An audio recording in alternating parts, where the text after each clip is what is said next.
In the winter was the feast of the dedication at Jerusalem. Jesus was in the temple area, walking in Solomon's colonnade. The Jews gathered around him saying, "How long will you keep us in suspense? If you are the Christ, tell us plainly." And he answered, "I did tell you, you did not believe. The miracles I do in my Father's name speak for me. You do not believe, because you are not my sheep. My sheep listen to my voice. I know them. They follow me. I give them eternal life, and they shall never perish. No one can take them out of my hand. My Father who has given them to me is greater than all.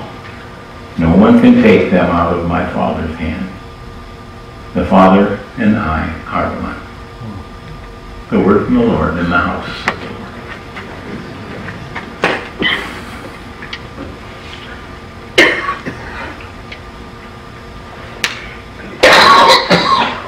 Let's see, how do I want to approach Mother's Day? I can tell you about my mother. She was quite a woman. She could drive a tractor with the best of them. She could milk the cows if she had to. She had 5 of us kids. That ought to be enough punishment for anybody. When my folks moved from Kansas to Illinois, they got blown out in the Dust Bowl. They were farmers, and my dad had found a place where he could farm on shares. And the house on that farm was something to behold. It had 14-foot ceilings in the downstairs. It had heat.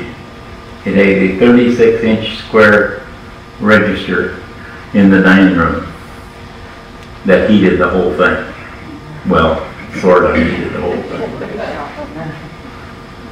It was a big house. It had once been a stagecoach stop. And it was an old house, and it looked like a castle. It had turrets and great place for kids to play.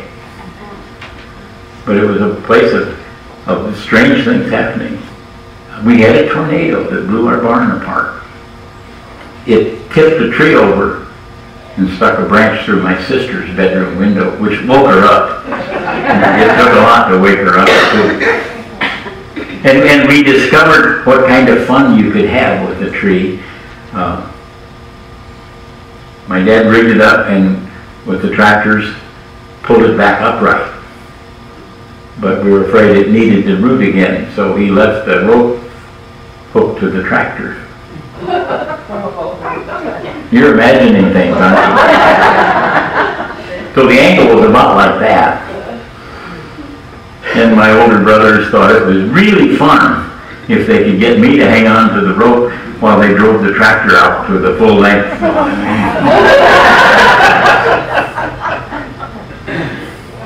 Just hang on a while. We're going for lunch. So we did things like that. You know, we pulled the hay rope out to the end of the barn, and we could get up on the little lean-to roof that was out the south side of the barn and kick off and swing all the way around to the north side and kick off the north side. And if you were lucky, you got back up on the roof. Otherwise, you just kind of looked through your dangle and dropped. Sounded like we had a great childhood. I look at what goes on now and realize that my parents should have been in prison for the rest of their lives for the cruelty to children. We were busy farmers. We milked a lot of cows at a time when a lot of cows meant 20 or 30, and we milked 65. We separated the milk and bottled cream and whole milk and peddled it door to door. When I was 5, I could take 3-4 bottles of milk in each hand. Couldn't do it now on a bet. We were up at 4 o'clock because we had to wash and sanitize the bottles so we could, and then we went to town. And we were child labor. I was 4, I was rinsing bottles. One harvest when I was about 5 years old, We were a little short of help. So my dad took me to the field with a Alice Chalmers tractor and a binder and showed me how to cut oats, with the instruction, if anything goes wrong, you shut off the tractor and walk to the house. You don't get off the tractor with it running. So I cut oats all day, almost all day, by myself in the field when I was 5. Labor. Can you imagine what they would do to them today? But you know, we had no money, but we didn't know we were poor, because nobody else did either. But we were never hungry, because we had pigs to kill and cows to butcher and strawberries to pick, and we lived so good, and we just didn't know it. Our big treat was every once in a while, when the folks were a little flush with money, my mother, we grew our own popcorn, because we couldn't buy it. She would pop a grocery bag full of popcorn. And the 5 of us kids would get to go to the Strand Theater in Rock Falls, Illinois, which had a double feature with 2 cereals, 2 cartoons, and a newsreel. And the price was 25 cents for 5 of us. And the folks didn't go because it would have cost them a dime a piece. But we were loved. We never, ever had to doubt the power of the family that we lived in. We never had to doubt that they were always there.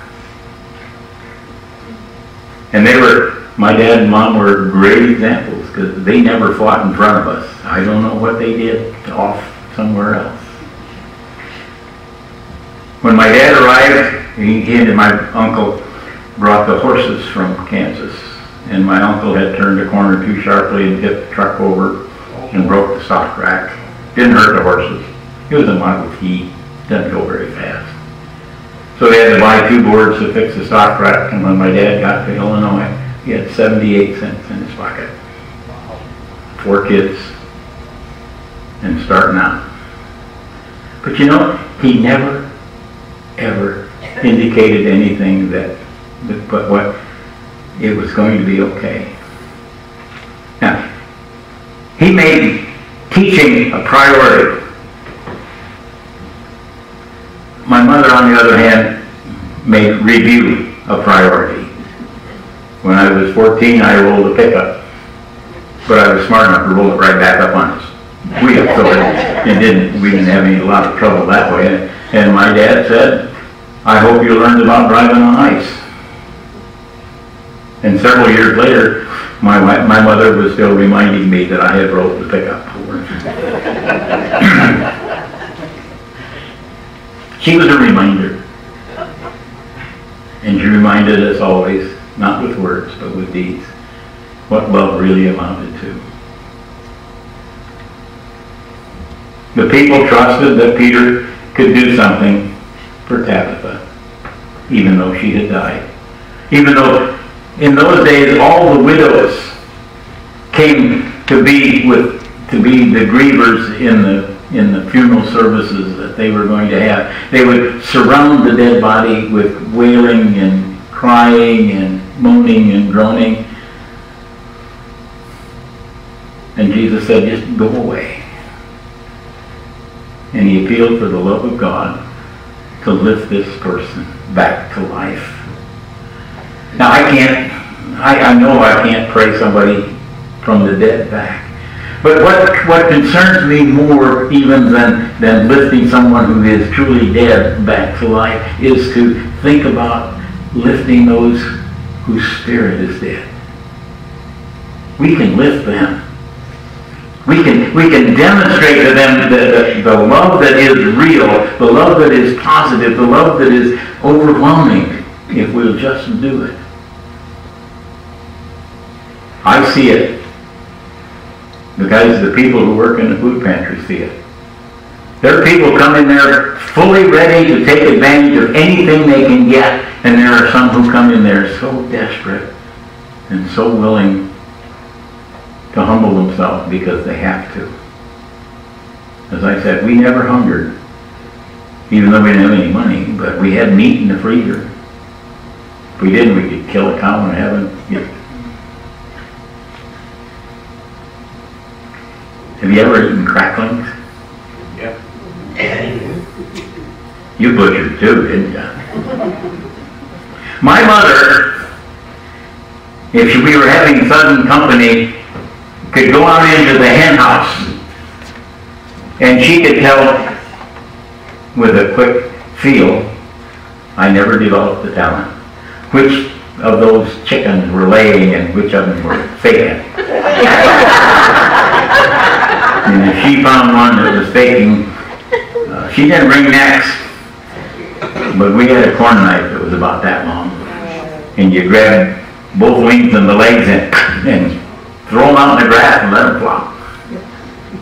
Then you get boiling water and you dunk them in there, and while they're still hot, you peel the feathers off.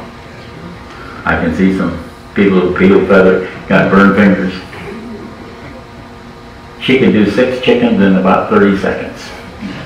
Grab them things and they were gone. That's what love is about.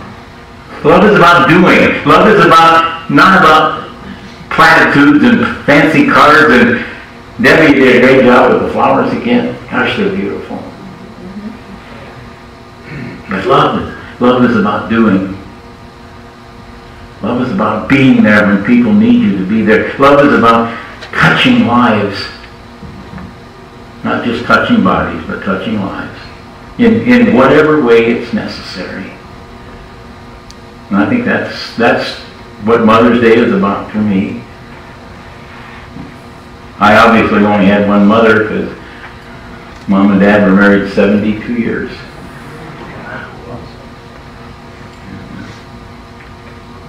She passed away at about almost 93, and we gave my dad 6 months with her gone. Well, 12 years later, his 6 months was up.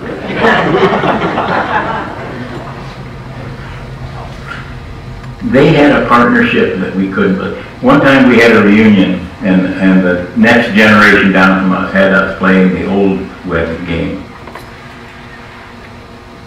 And so there were 6 couples involved, because I had 4 brothers and a sister at that time, and we were all married, and you know who won the contest. You know who got every answer right. You know, so what would you do here? What would you do there? And what impressed us, all of us kids, was they said, "What was the first thing you borrowed money for after you got married?" And my wife spoke up and said, "Cows." She was right. I got that one right. And my mother spoke up and said, "Nothing. We never borrowed money to buy." And they came with 78 cents and 4 kids. There wasn't one on the way either at the time. I was born at a bad time of the year. I was born at planting time. I was born at home at 9:50 in the morning, and when my dad came in for lunch, he was not impressed and went back to work.